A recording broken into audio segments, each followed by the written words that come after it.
All right, we're back with Tom Atley at Tumbling Creek Cave. We're at the natural entrance to the cave here in southern Missouri. And what I'm going to ask Tom to tell us about is the hydrology of the system and a little bit about this fascinating gate that you see behind us.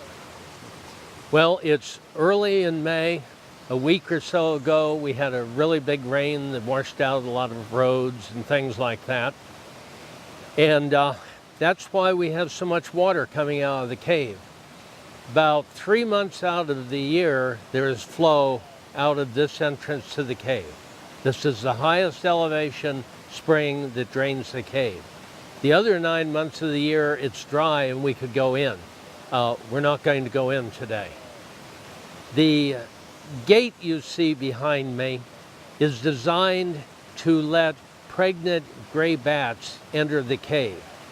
We needed a gate to protect the cave from people who didn't know what they were doing going in the cave and disturbing bats, especially disturbing them when they're having babies during the maternity season. In the summer, we have about 50,000 gray bats here. We have a total of 8 species of bats in the cave, but the most predominant bat species that we have is the gray bat, and it is a federally endangered species. Well, this is a site where they have their babies.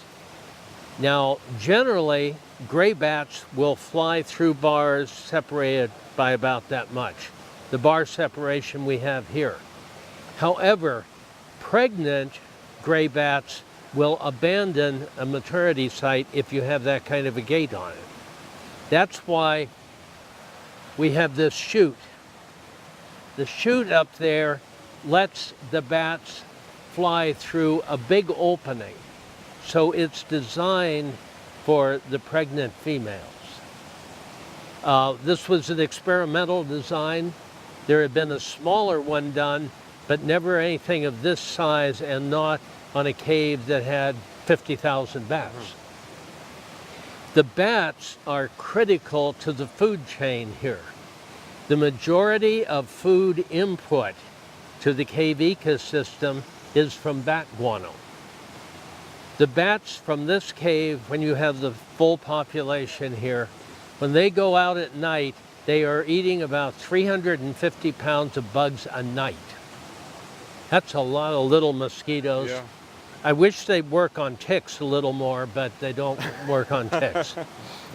But from that 350 pounds of bugs, a lot of the guano, the waste product, is deposited in the cave, and that's the base of the food chain for the 116 different species of animals that we have in the cave. Now, of course, the 116 includes 8 species of bats. This cave is draining an area of about 9 square miles. A lot of the water in the Ozarks goes into the groundwater system and through it to feed the streams, the rivers, and the lakes of the area. As a ballpark number in the Ozarks, about 3/4 of the water that ultimately enters rivers, streams, and lakes has gone into and through the groundwater system for at least some distance. Only 1/4 of it stays totally on the surface. Wow.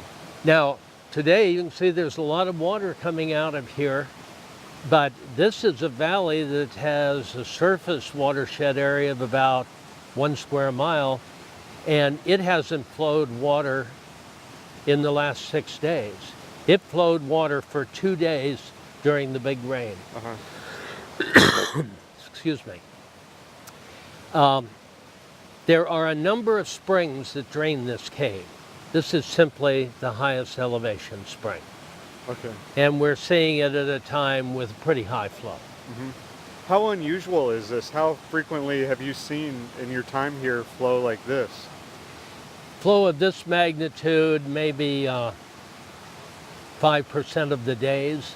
Okay. So in a year, that would be 16 or 17 days in a year of flow equal to this, maybe a little less. Okay. but it's certainly a high flow event. All right. Yeah.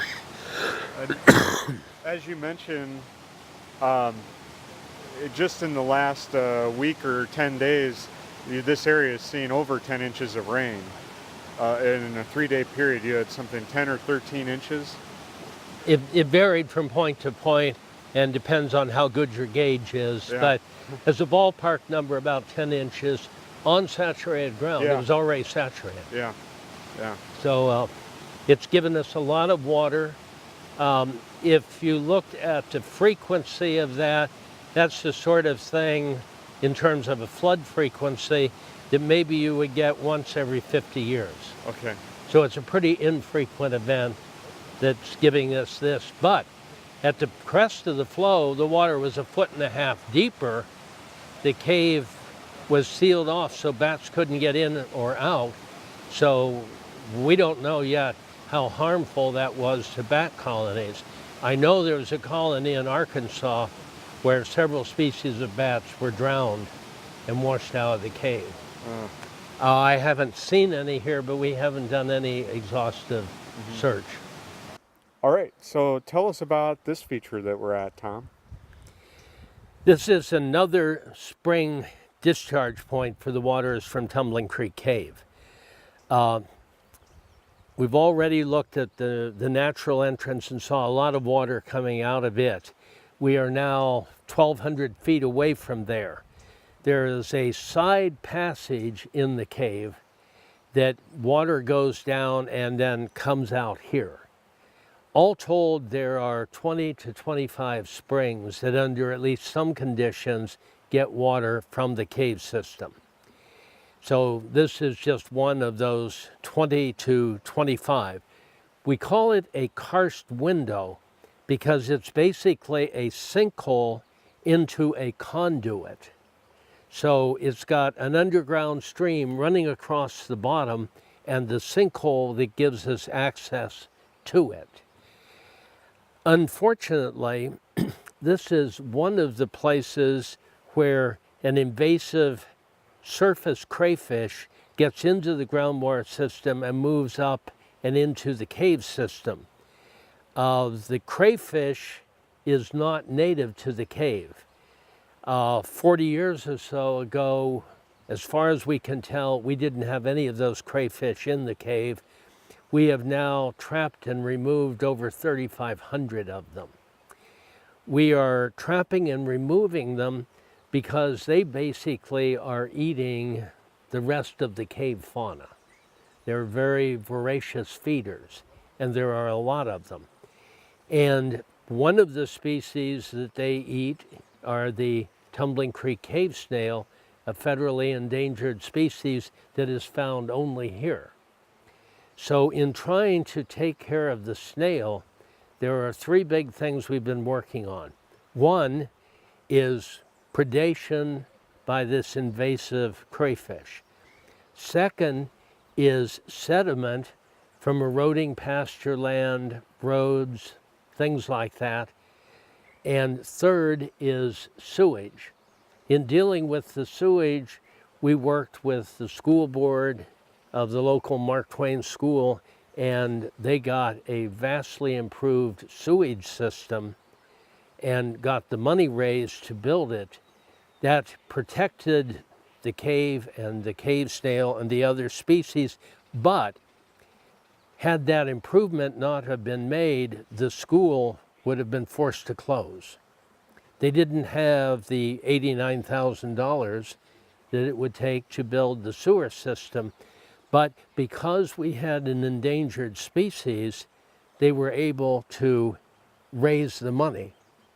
So there was a newspaper article that asked an interesting question. It said, did the school save an endangered species, or did an endangered species save the school? And it was probably a symbiotic relationship. That's a good description. Huh. That's an interesting story. Now, could you tell us a little bit about why the crayfish has access to the cave at all at this time? When we have high levels of Bull Shoals Lake, when it's in flood Which is pool. just over in that direction. Just ways. down there a few hundred feet. The crayfish are able to get up much closer, and they can go underground through the little passages in all the entry points and get into the cave. Now we put screens on the gate, the big gate over the natural entrance, to try and reduce crayfish moving in. Hopefully it's working. But we're doing a number of things, and a lot of times I think in the real world, you don't totally fix any problem. You do multiple things, each of which helps a little. So one thing solves 50% of the problem, another solves 10%. Eventually, you get enough things that you can keep the problem under control. And how long ago was the lake impounded? Because that would be the initiation of any of this connection, right, where the crayfish could get in. It was built it was closed, I think, in the late 1950s, somewhere back in there, 56 or something. The crayfish the invasive one was not in this portion of the White River Basin until more recently. In our early surveys of cave fauna, we never got this crayfish. Okay. I think it didn't appear in the cave until maybe the 1980s, 1990s, somewhere in there. Okay. One of the things with crayfish, not necessarily this species, but they are used as bait by fishermen. At the end of the day, what do you do with your bait? You throw it in the water. You're introducing, in many cases, an invasive species. It sounds unnice, but you should kill the bait.